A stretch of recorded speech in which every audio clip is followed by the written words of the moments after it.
مومنین کرام یا علی مدد۔ مومنین کرام، آج آپ کے سامنے کتاب الکافی، اصول کافی کا اردو ترجمہ الشافی جلد اول ہے، اور یہ ظفر شمی پبلیکیشنز والوں نے چھاپی ہے یہ کتاب۔ اس میں سے مولا رسول اللہ صلی اللہ علیہ وآلہ وسلم کے خوبصورت حدیث آپ کے سامنے میں پیش کرنا چاہتا ہوں، علم کے حوالے سے کہ علم کیا ہے۔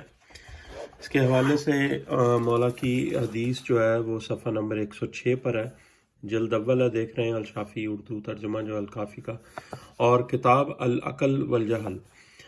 رسول اللہ صلی اللہ علیہ وآلہ وسلم کے پاس ایک شخص آیا، اس نے کہا علم کیا ہے؟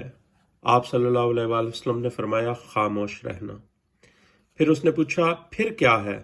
آپ صلی اللہ علیہ وآلہ وسلم نے فرمایا کان لگا کر احادیث اور آیات کا سننا۔ پھر اس نے پوچھا پھر کیا ہے؟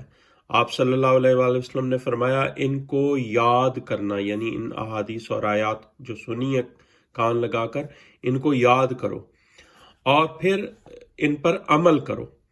اس نے پھر پوچھا کہ پھر کیا ہے؟ آپ صلی اللہ علیہ وآلہ وسلم نے فرمایا ان کی نشر و اشاعت کرنا، ان کا نشر کرنا۔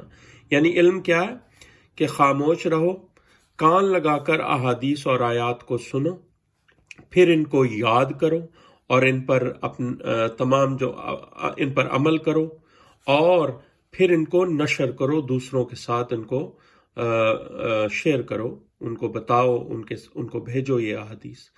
یہ ہے علم رسول اللہ صلی اللہ علیہ وآلہ وسلم کے فرمان اقدس کے مطابق۔ اللہم صلی علی محمد وعلی محمد وعجل فرجہ۔ مومنین کرام، آپ مولا کی اس حدیث کو جو میں نے آپ کے سامنے تلاوت کیا، اس کو آپ نے غور سے سنا، اس کو یاد کریں، پھر اس پر عمل کریں اور اس کی نشر و اشاعت کریں۔ یہ علم ہے رسول اللہ صلی اللہ علیہ وآلہ وسلم کی حدیث کے مطابق۔ اللہم صلی علی محمد وعلی محمد وعجل فرجہم وعلی اعدائہم اجمعین۔